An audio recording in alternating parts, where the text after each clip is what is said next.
حضرت حسین بن عبد الرحمن کہتے ہیں کہ مجھے معلوم ہوا کہ مدینہ میں ایک خوبصورت نوجوان تمام نمازوں میں امیر المومنین حضرت عمر فاروق رضی اللہ تعالی عنہ کے ساتھ نماز پڑھتا تھا، جس سے آپ رضی اللہ تعالی عنہ کو قلبی لگاؤ سا ہو گیا تھا۔ یہی وجہ ہے کہ جب کبھی یہ نوجوان نماز میں غیر حاضر ہوتا تو حضرت عمر فاروق رضی اللہ تعالی عنہ اس کے بارے میں خاص طور پر پوچھا کرتے تھے۔ اور دوسری جانب ایک عورت اس خوبصورت لڑکے پر فریفتہ ہو گئی۔ اس نے اپنی کنیزوں سے اس بات کا ذکر کیا کہ میرا دل فلاں لڑکے پر آ گیا ہے، تو اب اس کو کس طرح اپنے جال میں پھنسایا جائے۔ اس کی بے قراری کو دیکھتے ہوئے ایک عورت نے اپنے ذمے لے لیا کہ میں کسی طرح اس کو تیرے پاس پہنچا دوں گی۔ پھر وہ عورت راستے میں بیٹھ گئی۔ جب لڑکا راستے سے گزرنے لگا تو اس نے لڑکے کو کہا، اے بیٹا،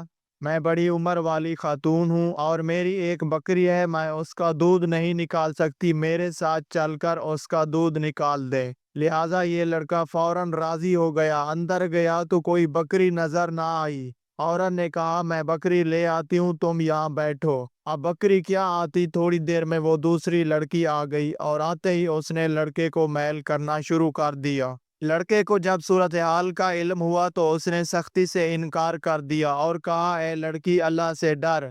لیکن اس پر تو شہوت غالب تھی، اس لیے اس نے اس کی بات کی طرف کوئی توجہ نہ دی اور صرف اپنی بات منوانے پر تلی ہوئی تھی۔ آخر کار جب لڑکا میل نہ ہوا تو لڑکی نے چیخ ماری۔ لوگ بھاگے دوڑے آئے کہ گھر کے اندر کیا ہو گیا ہے۔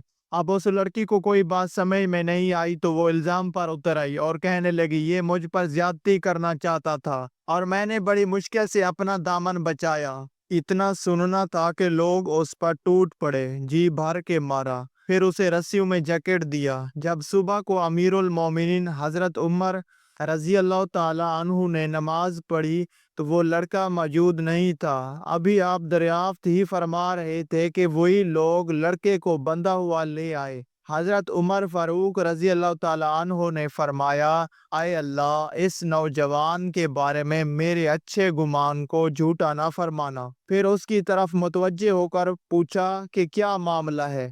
وہ بے قصور نوجوان کہنے لگا کہ امیر المومنین، ایک عورت نے رات کی تاریکی میں مجھے اپنی مدد کے لیے آواز دی اور میں اس کی مدد کو چلا گیا۔ لوگوں نے کہا، امیر المومنین یہ جھوٹ بول رہا ہے۔ حضرت عمر فاروق رضی اللہ تعالی عنہ نے اس لڑکے سے فرمایا، بیٹا سچ بتاؤ تاکہ فیصلہ اسی روشنی میں کیا جائے۔ اب لڑکے نے اصل حقیقت پوری تفصیل کے ساتھ بیان کر دی۔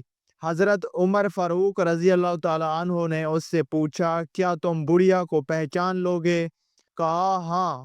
پھر آپ نے اس گھر کی تمام عورتوں کو بلایا اور لڑکے کے سامنے سے گزروایا۔ جب وہی بڑھیا سامنے آئی تو لڑکے نے پہچان لی۔ حضرت عمر فاروق رضی اللہ تعالی عنہ نے فوراً اس پر کوڑا اٹھا لیا اور کہا، سچ سچ بتا ورنہ خیر نہیں ہے۔ بڑھیا نے سارا کچھ صحیح صحیح بتا دیا۔ یہ سن کر حضرت عمر رضی اللہ تعالی عنہ نے فرمایا، تمام تعریفیں اس اللہ کے لیے ہیں